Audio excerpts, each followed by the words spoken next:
Hello दोस्तों, good morning all of you. Welcome back to my channel exam store. दोस्तों, जैसा कि आप सभी को पता है कि बीपीएससी टीआरई 4 अभी एग्ज़ाम होने वाला है 6 to 8 को लेके। तो उसी के ये जो है चैप्टर साइंस का मैं एनसीईआरटी पैटर्न का लेके आया हूँ। आप लोगों ने देखा होगा कि भर भर के एनसीईआरटी से क्वेश्चन लगातार आपके एग्ज़ाम में पूछे जा रहे हैं। तो जिन लोगों ने एनसीईआरटी कवर नहीं किया है तो प्लीज़ मैं उनसे रिक्वेस्ट करूंगा कि एक बार एनसीईआरटी आप कवर करके उसके बाद से जो भी आपको पढ़ना है पढ़िए। बिना एनसीईआरटी पढ़े जाएंगे तो आप पक्का पेपर में पास नहीं हो पाएंगे। तो दोस्तों, आज हम लोग चैप्टर 3 पढ़ने वाले हैं। इससे पहले चैप्टर 2 मैंने कंप्लीट करा दिया है। जिन लोगों ने वीडियो नहीं देखा है वो मेरे प्लेलिस्ट में चले जाएंगे, वहाँ पे उनको वीडियो देखने को मिल जाएगा। ठीक है, तो आज का चैप्टर है धातु और अधातु। इसको हम लोग पूरा डिटेल से पढ़ेंगे, किस तरीके से क्वेश्चन आपके एग्जाम में पूछे जाते हैं वो भी हम लोग पूरा डिटेल से देखेंगे। आपके पास अगर प्रीवियस ईयर्स का पेपर हो तो आप लोग ज़रूर इसमें जो मैं पढ़ाऊँगा उससे एक बार आप लोग उसको मैच कंपेयर करके देख लीजिएगा। तो दोनों आपको देखने को मिल जाएगा कि ये चैप्टर कितना इंपॉर्टेंट है आपके एग्ज़ाम के पर्पज़ से। तो चलिए देर नहीं करते हैं, अगर आप चैनल पर नए होंगे तो चैनल को सब्सक्राइब, वीडियो को लाइक कर दीजिएगा। तो पहला यहाँ पे देखिए, इसमें कुछ वन लाइनर ये इफेक्ट होते हैं उसको हम लोग पूरा डिटेल से पढ़ लेते हैं और इसी के बेस पे जो है क्वेश्चन हमको देखने को मिलेगा और उसको सॉल्व करेंगे। तो पहला तत्व तीन प्रकार के होते हैं, एक धातु, अधातु और उपधातु। ठीक है, ये सब लोग जानते हैं कि तत्व तीन प्रकार के होते हैं। प्राकृतिक में धातुएं स्वतंत्र अवस्था में या अपनी यौगिकों के रूप में पाई जाती हैं, ये भी बिल्कुल क्लियर है। खनिज पृथ्वी के अंदर पाए जाते हैं, जितने भी खनिज है, मिनरल्स है, वो कहाँ पाए जाते हैं? पृथ्वी के अंदर पाए जाते हैं। वह प्राकृतिक पदार्थ होते हैं, ये भी सही, जिसमें धातुओं को यौगिक में पाए जाते हैं, जैसे मैग्नीज हो गया, बॉक्साइट हो गया, आदि हो गया। अयस्क वह खनिज होते हैं जिनमें धातुओं का निष्कर्षण यानी एक्सट्रेशन लाभप्रद हो, जिनमें धातु की मात्रा क्या हो, अधिक होती है। ठीक है, ये आपको, जिसमें मेटल की मात्रा क्या होती है, अधिक होती है। धातुओं का वह गुण जिनमें हथौड़े से पीटकर पतली चादर बनाई जा सकती है। अब देखिए, जो भी मेटल होंगे उनको क्या कर सकते हैं, अगर आप हथौड़े से पीटेंगे, पीट पीट कर उसको पतली चादर भी बनाई जा सकती है। धातुओं के इस गुण को आघातवर्ध्यता कहते हैं। जैसे सोना तथा चांदी सबसे अधिक आघातवर्धवे धातुएं थे। आप देखते हो ना, 1 ग्राम सोना में कितना, 10 ग्राम, 1 ग्राम में मतलब कितना ज़्यादा जो है ऑर्नामेंट्स, गहने जो हैं, ज्वेल्स बन जाते हैं। ठीक है, क्योंकि ये बहुत ज़्यादा आधातवर्धी धातु होती है, इनको पीट पीट के बहुत पतला बनाया जाता है, बहुत सारे डिजाइन बनाई जाती हैं। ठीक है, धातुओं का वह गुण जिससे उनको खींचकर पतली तार बनाया जा सकता है। धातुओं को इस गुण को तन्यता कहते हैं, डक्टिलिटी बोलते हैं। ठीक है, ये इनमें बहुत ज़्यादा, मतलब आप इसको खींचते जाओ ना, लगभग बहुत ज़्यादा ये खींचते चले जाते हैं। ठीक है, बाकी और मेटल्स जो इतना नहीं खींच पाते हैं, तो इसको जरूर याद रखना है। किसी धातु का अन्य धातु या अधातु के साथ समांगी मिश्रण को मिश्र धातु कहते हैं। मिश्र धातु आप लोग समझ रहे हैं, किसी धातु का अन्य धातु के साथ, यानी मेटल के साथ ही या अधातु के साथ समांगी मिश्रण को ही मिश्र धातु कहते हैं और उन्हें पिघली अवस्था में रखकर प्राप्त किया जाता है। पृथ्वी से प्राप्त खनिज अयस्कों में मिट्टी, जैसे देखिए क्या क्या प्राप्त होते हैं हमें खनिज में, जैसे मिट्टी, रेत आदि जैसे कई अशुद्धियां होती हैं जिन्हें गैंग कहते हैं। क्या कहते हैं? गैंग कहते हैं। किसी धातु पर जस्ता लेपन की प्रक्रिया को जस्तीकरण या गैल्वेनीकरण कहते हैं। ये एग्जाम में आपके डायरेक्ट क्वेश्चन आया था, अगर आपने प्रीवियस ईयर से दिया होगा तो आपके एग्जाम में डायरेक्ट क्वेश्चन नहीं आया था। तो याद रखिए, किसी धातु पर जस्ता लेपन की प्रक्रिया को जस्तीकरण या गैल्वेनीकरण कहते हैं। अयस्कों में धातु का निष्कर्षण तथा उसका परिष्करण कर उपयोगी बनाने के प्रक्रम को धातु कर्म कहते हैं। क्या कहते हैं इसको? धातु कर्म। धातुएं क्या होती हैं, जो मेटल होती हैं वो क्या होती है, तन्य होती हैं, और आधातवर्ध चमकीली होती हैं, और ऊष्मा तथा विद्युत की क्या होती है, सुचालक होती है, यानी गुड कंडक्टर होती है। ये आपको याद रखना है। ठीक है, जो हमारे मेटल्स होते हैं वो क्या होते हैं बेटा, डक्टिलिटी होते हैं, आधातवर्ध होते हैं, लस्ट्रस होते हैं, चमकीले होते हैं, और ऊष्मा तथा हीट और किसके, करंट के, वो क्या होते हैं, विद्युत के, वो गुड कंडक्टर होते हैं। पारद के अलावा, पारद का मतलब होता है Hg। क्या होता है गाइज? Hg। आप लोगों ने मरकरी का नाम सुना होगा। मरकरी के अलावा सभी धातुएं कमरे के ताप पर क्या होती है, ठोस होती है। कमरे के ताप पर जो Hg होता है, यानी हमारा मरकरी होता है, वो द्रव अवस्था में होता है। ये क्वेश्चन आपसे पूछा जा सकता है कि कमरे के ताप पे यानी टेम्परेचर पर कौन जो है द्रव अवस्था में होता है, तो आपको बताना पड़ेगा कौन हो जाएगा, मरकरी। ठीक है, नेक्स्ट क्वेश्चन है, धातुएं क्या होती है, विद्युत धनात्मक तत्व होते हैं।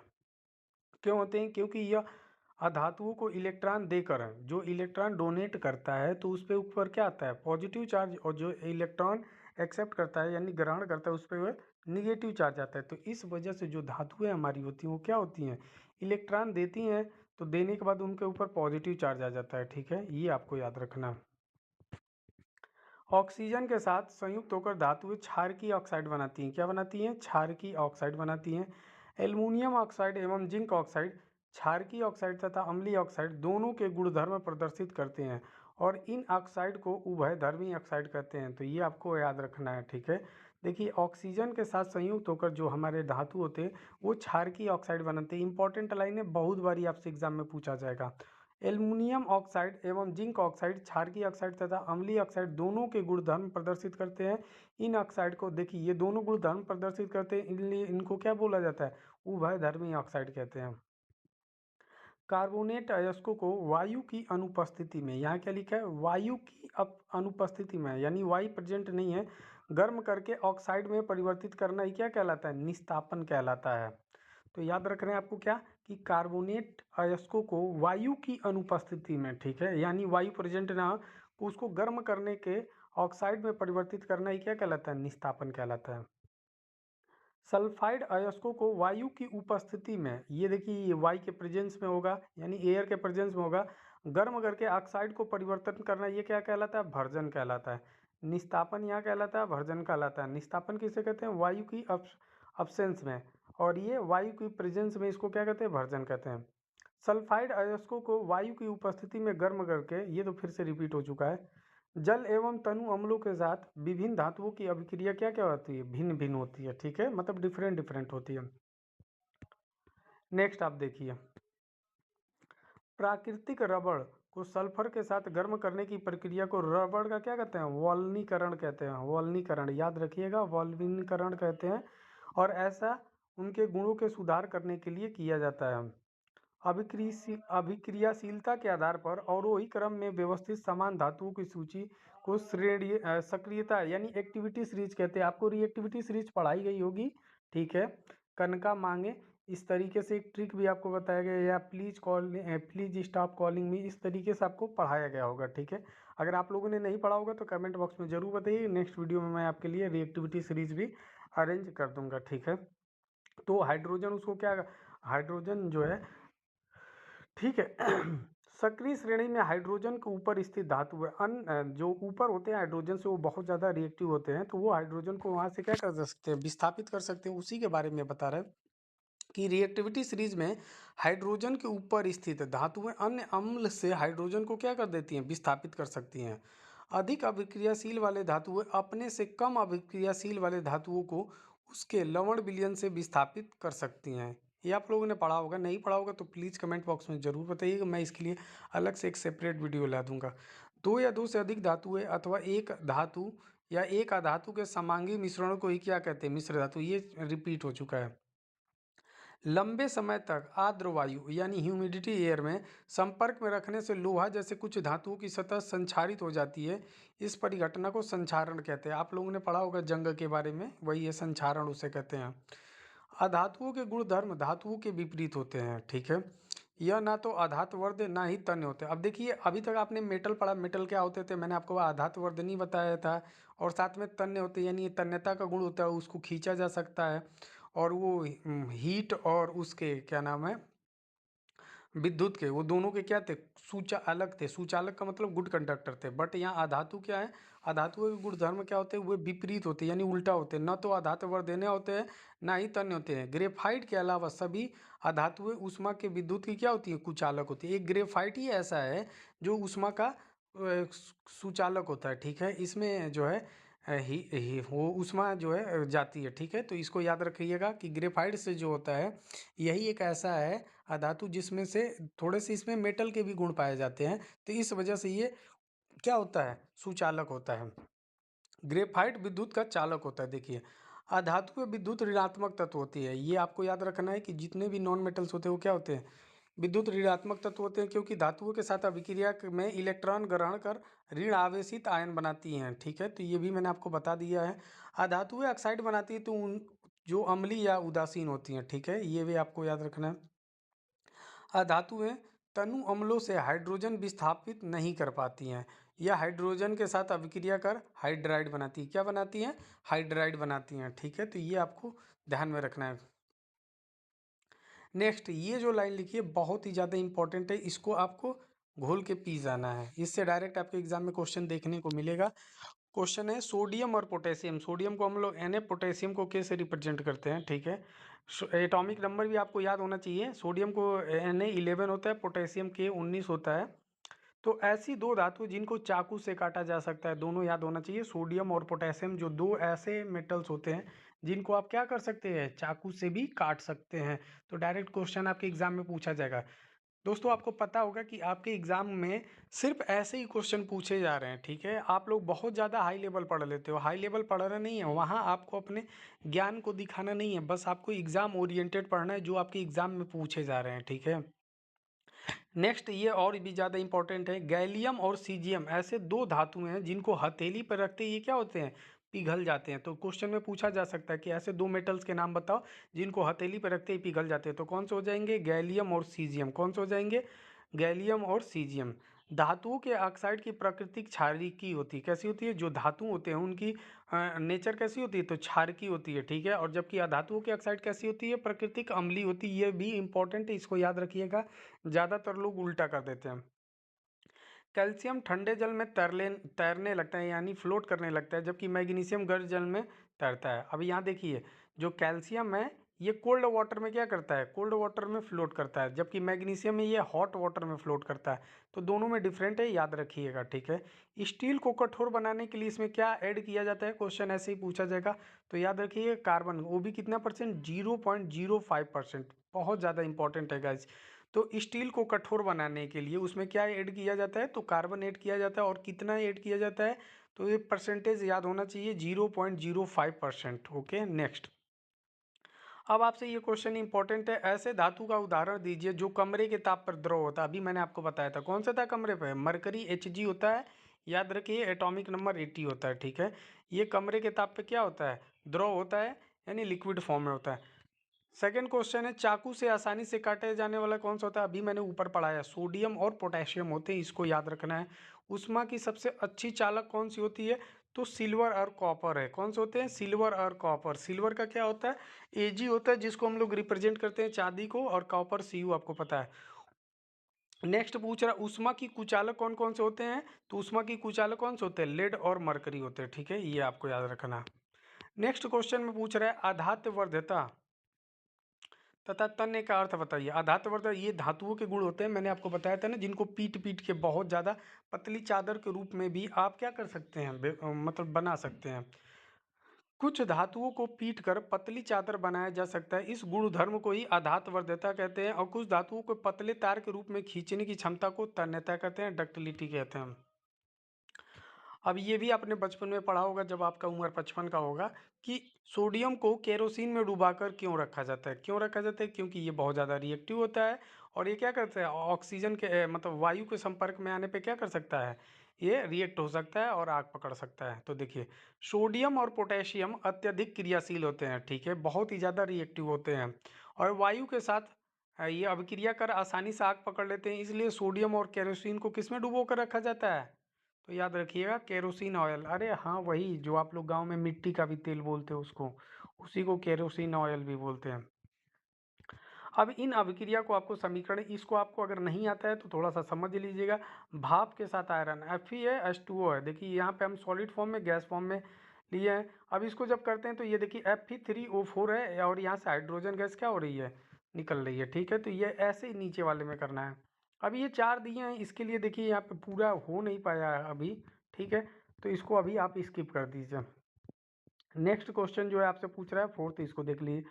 अभिक्रियाशील धातु को तनु हाइड्रोक्लोरिक अम्ल में डाला जाता है तो कौन सी गैस निकलती है, तो हाइड्रोजन गैस निकलती है। अब कह रहा है कि इसके साथ जो है आयरन के साथ अगर हम H2SO4 की रिएक्शन कराएंगे तो क्या बनेगा, FeSO4 एक्वस फॉर्म में, और हाइड्रोजन गैस रिलीज होगी। सेम वैसे इसमें पूछ रहा है, जिंक को आयरन सल्फेट के विलयन में डालने पर क्या होती है, इसकी रासायनिक अभिक्रिया भी आपको लिखना है। तो देखो, जिंक को आयरन सल्फेट के विलयन में आयरन को विस्थापित कर देते हैं। ठीक है, Zn जो है देखिए यहाँ पे Zn प्लस Fe SO4 है, तो Fe को ये क्या कर दिया है यहाँ पे देखिए, इसको यहाँ से डिस्प्लेस कर दिया यानी विस्थापित कर ZnSO4 और Fe अलग हो गया। नेक्स्ट है इसके बारे में आपसे पूछ रहा है लेकिन इसका आप यहाँ दीजिएगा। अब आयनिक यौगिकों का गलनांक जो होता है उच्च क्यों होता है ये आपको बताना है।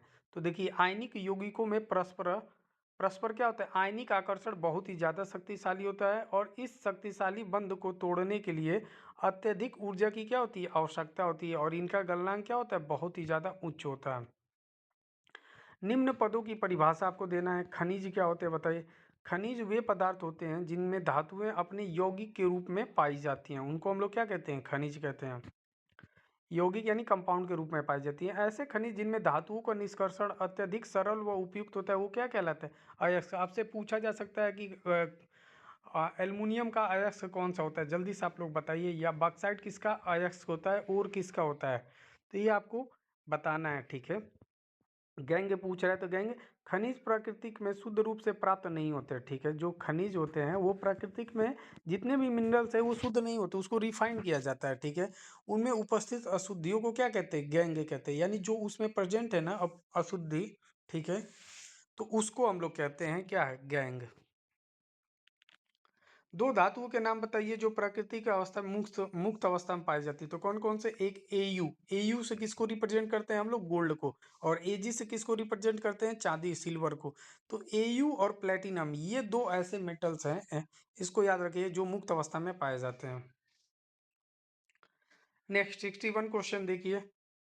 जी जिंक मैग्नीशियम कॉपर के धात्विक ऑक्साइडों को निम्न धातुओं के साथ गर्म किया जाता है, किस स्थिति में अपक्रिया घटित होती है, चलिए। कौन सी धातु आसानी से संक्षारित नहीं होती है, तो देखिए सोना, प्लेटिनम और चांदी ये जो है आसानी से संक्षारित नहीं होती हैं। मिश्र धातु क्या होती है, दो या दो से अधिक धातुओं को समांगी मिश्रण को ही क्या कहते हैं, मिश्र धातु कहते हैं। अब ये क्वेश्चन दे रहा है, इसको आपको याद रखना है, इस तरीके से आपके एग्जाम में क्वेश्चन पूछे जाएंगे। कौन सा युगल विस्थापन अपक्रिया से प्रदर्शित है, तो AgNO3, इसको याद रखिएगा। ये विलयन जो है कॉपर धातु के द्वारा है। लोहे के फ्राइंग पैन में ये क्वेश्चन आपके BPSC TRE 3 में आया था, BPSC TRE 3 में ये क्वेश्चन आया था, डायरेक्ट उठ के आया था कि लोहे के फ्राइंग पैन में लोगों ने बहुत सारे इसके ऑप्शन, सभी लोगों ने ऊपर के सभी ऑप्शन मारे थे। जंग से बचाने के लिए निम्न में से कौन सी विधि उपयुक्त पूछा है, वो सिर्फ किसके बारे में पूछ रहा है, लोहे के फ्राइंग पैन में। क्या आप लोहे के फ्राइंग पैन में ग्रीस लगाएंगे, आप खुद ही बताइए, ग्रीस लगा सकते हैं। ग्रीस लगा देंगे तो क्या हो जाएगा, पूरा उसको जब भी हाथ में पकड़ेंगे तो चट चट करेगा। तो इस वजह से यहाँ से आपसे पूछा है कौन सी उपयुक्त विधि है, वो आपको बतानी है। तो लोगों ने सोचा अरे जंग से बचाने के लिए ग्रीस भी लगा दिया जाता है, ये वो कर दिए, तो ये गलत हो गया। पेंट तो सबको लगाओ कि पेंट लगा दिया जाए, लेकिन पेंट नहीं है, इसका क्या था, जिंक की परत चढ़ाकर। क्या है सही ऑप्शन, सी ऑप्शन सही था। कोई धातु ऑक्सीजन के साथ अभिक्रिया कर उच्च गलनांक वाला यौगिक निर्मित करता है, यह यौगिक जल विलेय है, यह तत्व कौन सा हो सकता है, तो कैल्शियम हो सकता है, इसको याद रखिए, ए ऑप्शन सही है। खाद्य पदार्थ वेब डिब्बों में जिंक की बजाय टीन का लेप होता है, क्योंकि क्या होता है, टीन की अपेक्षा जिंक क्या होता है, अधिक अभिक्रियाशील होता है, इस वजह से इसका यूज किया जाता है। देखिए आपको एक हथौड़ा, बैटरी, बल्ब, तार, स्विच दिया गया है। अब आपको इसको क्या करना है, डिफरेंट करना है। तो देखिए हथौड़े से पीटकर धातु की पतली चादर प्राप्त होती है, ये तो हम लोगों ने पढ़ा ही है। जबकि धातु क्या होते हैं, भंगुर, मतलब ये जल्दी पीटने पे क्या होते हैं, टूट जाते हैं। अतः छोटे छोटे टुकड़ों में क्या होंगे, बिखर जाएंगे। लेकिन धातु क्या होगा, उसको पीटोगे तो वो चादर के रूप में, पतली चादर के रूप में और ज्यादा विस्तृत हो जाएगा। विद्युत परिपथ द्वारा सर्वप्रथम, ये हटाइए, ये नहीं है ज्यादा उपयुक्त तरीके, क्योंकि ग्रेफाइट एक क्या है, अधातु है, धातु नहीं अधातु, इसमें कुछ धातुओं के गुण पाए जाते हैं, ठीक है। परंतु विद्युत का ये सुचालक भी होता है, इसलिए इसके साथ भी बल्ब जलने लगेगा, तो ये इंपॉर्टेंट है, इसको याद कर सकते हैं। उभयधर्मी ऑक्साइड क्या होते हैं, ठीक है। तो दो उभयधर्मी ऑक्साइडों के उदाहरण दीजिए, डायरेक्ट आपके एग्जाम में क्वेश्चन पूछा जा सकता है। तो दो उभयधर्मी ऑक्साइड कौन कौन से हैं, Al2O3 और जिंक ऑक्साइड है, यानी एल्युमिनियम ऑक्साइड है और जिंक ऑक्साइड है, ये दोनों उभयधर्मी होते हैं। ऐसे धातु ऑक्साइड जो अम्ल तथा क्षारक दोनों से अभिक्रिया करके लवण तथा जल प्रदान करते हैं, उभयधर्मी ऑक्साइड कहलाते हैं। नेक्स्ट हम लोग पढ़ते हैं, दो धातुओं के नाम बताइए जो तनु अम्ल से हाइड्रोजन को विस्थापित कर देंगे तथा दो धातु जो ऐसा नहीं कर सकते हैं। ये बहुत ज़्यादा इंपॉर्टेंट है, इसलिए आपको रिएक्टिविटी सीरीज रटनी ही पड़ेगी। बिना रिएक्टिविटी सीरीज रटे आप ये नहीं कर पाओगे। तो मैग्नीशियम और कैल्शियम धातु है जो तनु अम्ल से हाइड्रोजन को विस्थापित कर देती है, क्योंकि मैग्नीशियम और कैल्शियम क्या होती हैं, ये हाइड्रोजन से ऊपर होती हैं। ठीक है, रिएक्टिविटी सीरीज इनका ज़्यादा होता है, इसलिए हाइड्रोजन को क्या कर देती हैं, विस्थापित कर देती हैं। जबकि कॉपर तथा सिल्वर धातुएं हाइड्रोजन को विस्थापित नहीं कर पाएंगे, क्योंकि ये धातुएं हाइड्रोजन को कम अभिक्रियाशील है, ये नीचे होती हैं। रिएक्टिविटी सीरीज में क्या होती हैं, नीचे होती हैं। कौन सा, कॉपर और सिल्वर, इसलिए हाइड्रोजन को विस्थापित नहीं कर पाएंगी। अब ये देखिए, ये भी इंपॉर्टेंट है, किसी धातु M के विद्युत अपघटनी परिष्करण में आप एनोड, कैथोड एवं विद्युत अपघटन कैसे बनाएंगे। तो याद रखिएगा, जो अशुद्ध धातु होगा ना वो एनोड होगा और शुद्ध धातु M की पतली पट्टी वो कैथोड होगा। अब यहाँ कुछ क्वेश्चन दिए हैं, इसको आपको बताना पड़ेगा। ये देखिए, लोहे के जंग को बचाने के लिए दो तरीके आपको बताने हैं। अब देखिए, लोहे के जंग को बचाने के लिए तो पहला यशोद लेपन द्वारा, ये मतलब इसी में जिंक का जो आप परत चढ़ाते हैं उसी को बोलते हैं। इस विधि में लोहे एवं इस्पात पर जिंक की पतली परत चढ़ाई जाती है, इसी को यशोद लेपन द्वारा भी बोलते हैं। पेंटिंग द्वारा क्या होता है, इस विधि में लोहे की वस्तु पर पेंट कर देते हैं। आप लोगों ने देखा होगा बाहर मार्केट में जो दुकानें होती हैं उनको जल्दी तुरंत क्या कर दिया जाता है, कलर कर दिया जाता है। ठीक है, ताकि उस पर ऐसे ही जंग ना लगे। तो लोहे की वस्तु पर पेंट कर देते हैं ताकि इसके सतह वायु और आर्द्रता के साथ संपर्क में ना रहे। ऑक्सीजन के साथ संयुक्त होकर अधातुएं कैसी ऑक्साइड बनाती हैं। तो ये अम्लीय ऑक्साइड बनाती हैं। ऑक्सीजन के साथ संयुक्त होकर अधातुएं कैसी बनाती हैं, अम्लीय ऑक्साइड बनाती है। बहुत ज़्यादा इंपॉर्टेंट है, इसको जरूर याद रखिए, आपके एग्जाम में पूछा जा सकता है। कारण बताओ, क्वेश्चन में आपसे पूछा जा रहा है, डायरेक्ट मैं इसको आप बता रहे हैं कि प्लेटिनम, सोना एवं चांदी का उपयोग आभूषण बनाने के लिए किया जाता है। अब बताओ क्यों इसी का यूज किया जाता है। आपने कभी सोचा क्यों नहीं लोहे का बनाया जाता है, अभी आपको पता चलेगा। देखिए, प्लेटिनम, सोना एवं चांदी क्या होती है, चमकदार धातुएं होती है। क्या होती है, लस्ट्रस होती हैं, ये बहुत ज़्यादा चमकती हैं और एवं संक्षारित भी नहीं होती, इसमें जंग थोड़ा कम लगता है। अतः इनका उपयोग आभूषण बनाने के लिए किया जाता है। किसके लिए किया जाता है, आभूषण बनाने के लिए किया जाता है। सोडियम, पोटेशियम एवं लिथियम वायु में खुला छोड़ने पर अपनी अत्यधिक क्रियाशीलता के कारण आसानी से आग पकड़ लेते हैं, इसलिए इसको तेल के अंदर यानी केरोसिन ऑयल में क्या करते हैं, संग्रहित करते हैं, कलेक्ट करते हैं। अब देखिए, एल्युमिनियम का आपने बर्तन अपने घर पे देखा होगा, ये भी क्या होते हैं, आसानी से संक्षारित नहीं होते हैं, मतलब जंग नहीं लगता इसमें भी।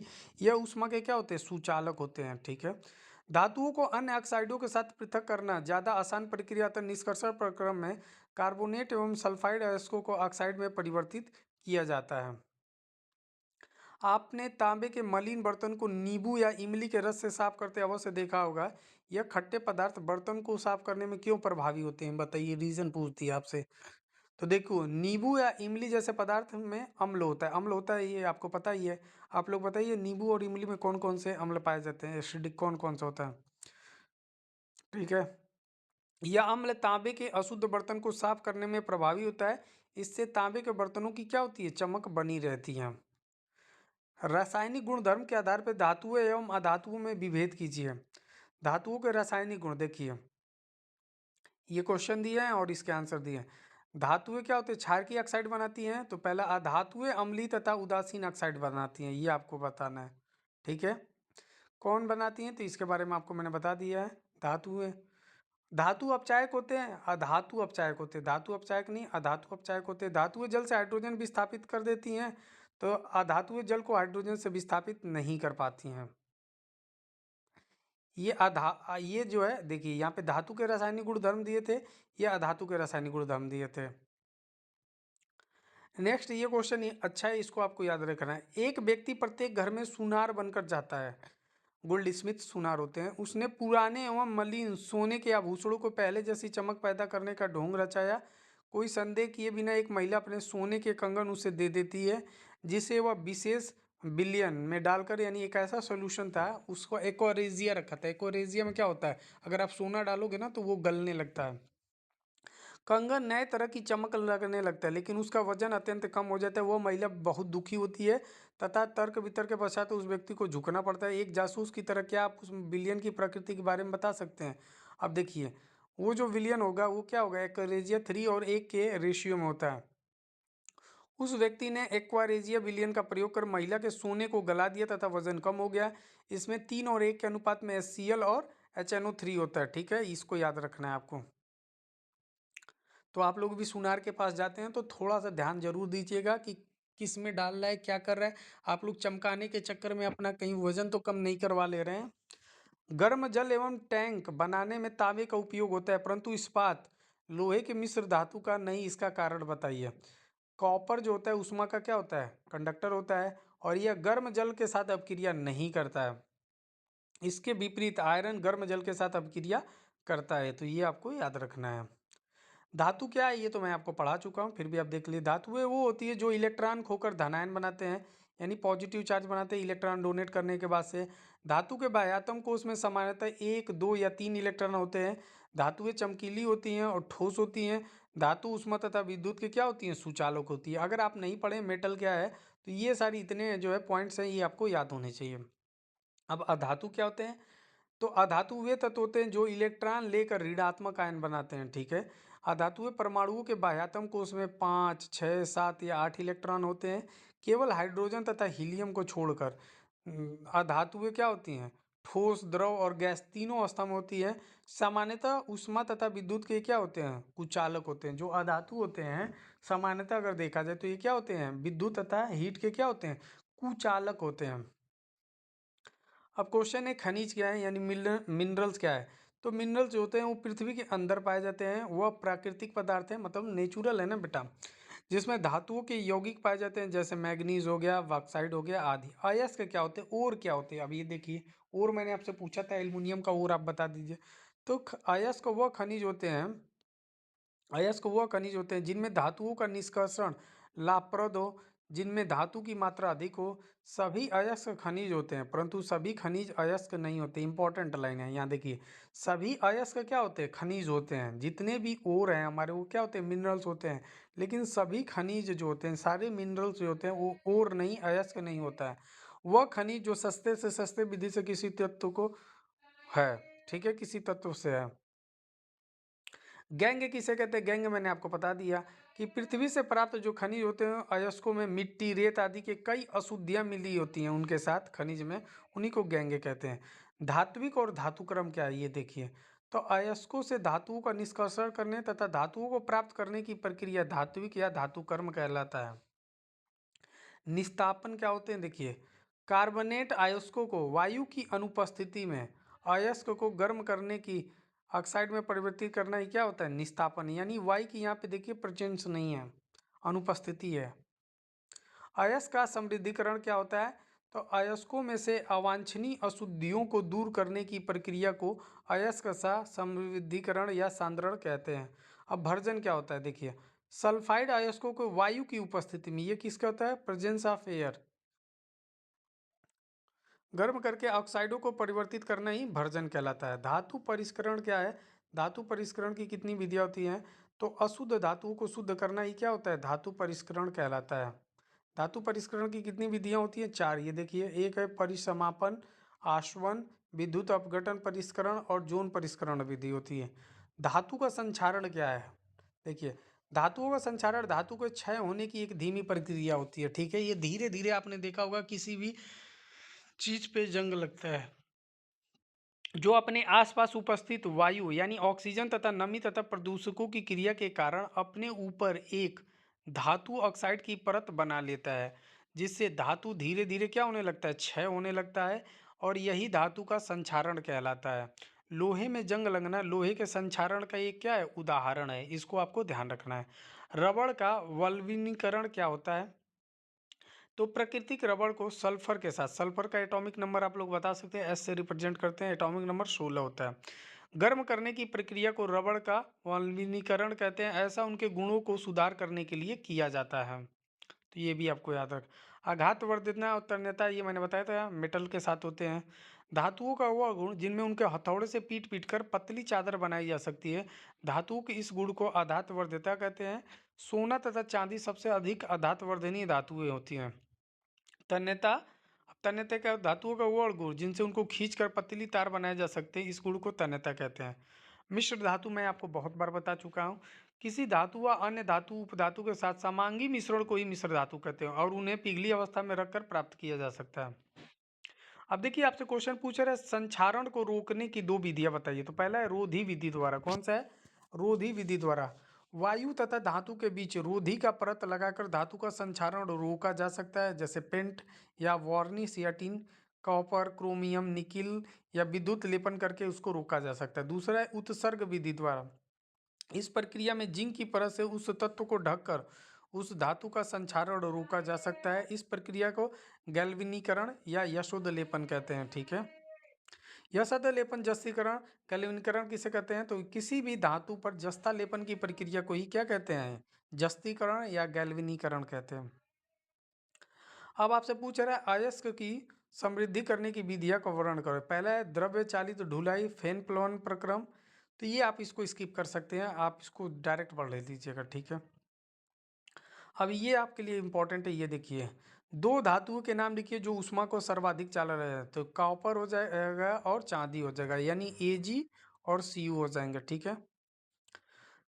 क्वेश्चन दो सबसे अधिक आघातवर्धनी कौन से होते हैं धातु के नाम? Au और Eg। आपने चांदी और सोना देखा होगा कि बहुत ज़्यादा आघातवर्धनी, इनको पीट पीट के बहुत पतला किया जा सकता है और बहुत सारे डिजाइन भी दिए जा सकते हैं। दो ऐसे धातुओं के नाम लिखिए जिन्हें चाकू से, ये सबको पता है, सोडियम और पोटेशियम होते हैं।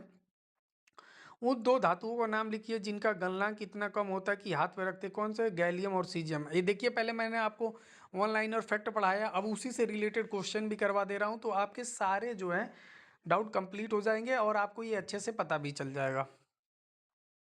एक धातु तथा एक अधातु का नाम बताइए जो कच्छ ताप पर द्रव अवस्था में पाया जाता है। वेरी वेरी इंपॉर्टेंट है क्वेश्चन। देखिए, धातु जो होता है ये पारा होता है, यानी Hg मैंने बताया था, एटॉमिक नंबर 80 होता है। ये क्या होता है? ये जो है कमरे के ताप पर द्रव अवस्था में पाया जाता है। अधातु कौन सा है? ब्रोमीन है, इसको याद रख लेना। ये दो ऐसे हैं, इनको याद रख। एक ऐसी अधातु का नाम बताइए जिनकी सतह चमकदार होती है। तो आयोडीन है। कौन सा है गाइस? आयोडीन, इसको आपको याद रखना है। ठीक है, तो ये आपको याद रखना है। नेक्स्ट हम लोग पढ़ते हैं धातु एवं अधातु। धातु एवं अधातु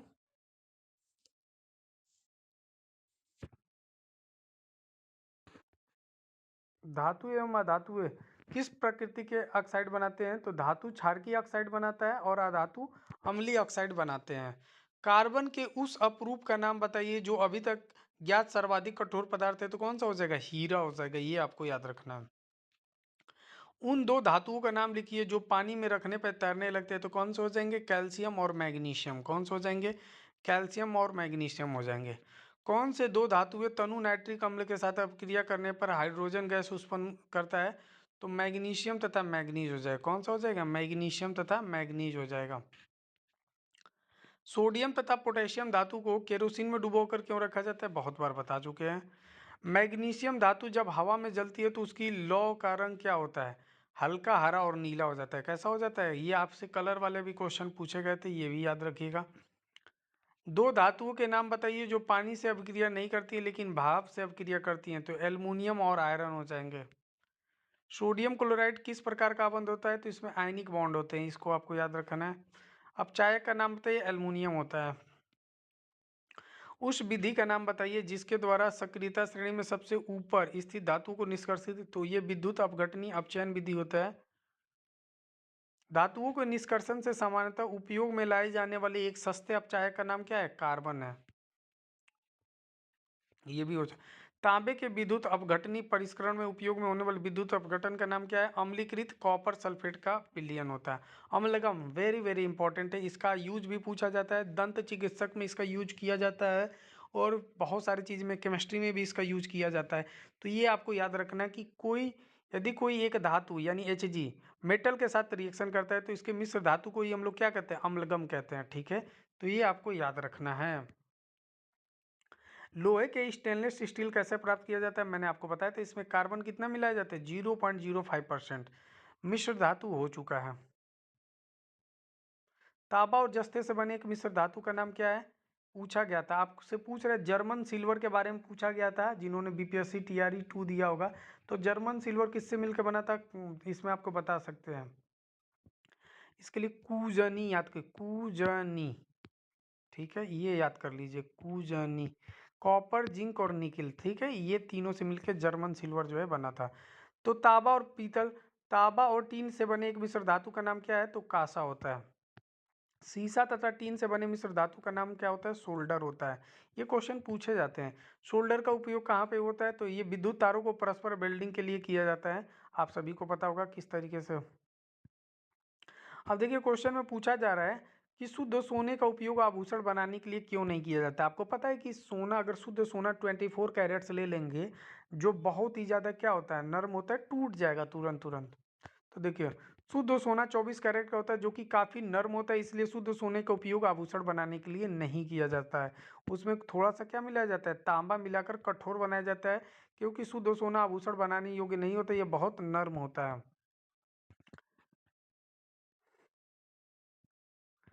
एल्युमिनियम के अयस्क को कार्बन द्वारा अपचयित करके एल्युमिनियम क्यों नहीं प्राप्त किया जा सकता है, क्योंकि एल्युमिनियम सक्रियता श्रेणी में उच्च है, ठीक है, और जबकि सक्रियता श्रेणी के मध्य में आने वाले धातु को अयस्क के कार्बन द्वारा अपचयित करके धातु प्राप्त किया जा सकता है। बस यही, स्टेनलेस स्टील के दो गुण लिख दीजिए, ये कठोर होता है, इसमें जंग नहीं लगता है, कार्बन मिलाने से अत्यधिक कठोर हो जाती है, इसको बनाने में कार्बन मिलाया जाता है, कितना मिलाया जाता है, कमेंट बॉक्स में एक बार आप बता दीजिए। ठीक है, तो ये सारे लगभग मैंने आपको पढ़ा दिए हैं, और कुछ बचा हो तो आप लोग बता सकते हैं। अब ये क्वेश्चन कुछ दिए हैं जिनके आपको आंसर्स देने हैं, ठीक है गाइस। तो आज के लिए बस इतना ही, फिर मिलते हैं नेक्स्ट चैप्टर में। तो तब तक के लिए गुड बाय, टेक केयर, जय हिंद दोस्तों, लव यू ऑल, और अपने पढ़ाई को ऐसे ही आगे बढ़ाते रहिए। Thank you.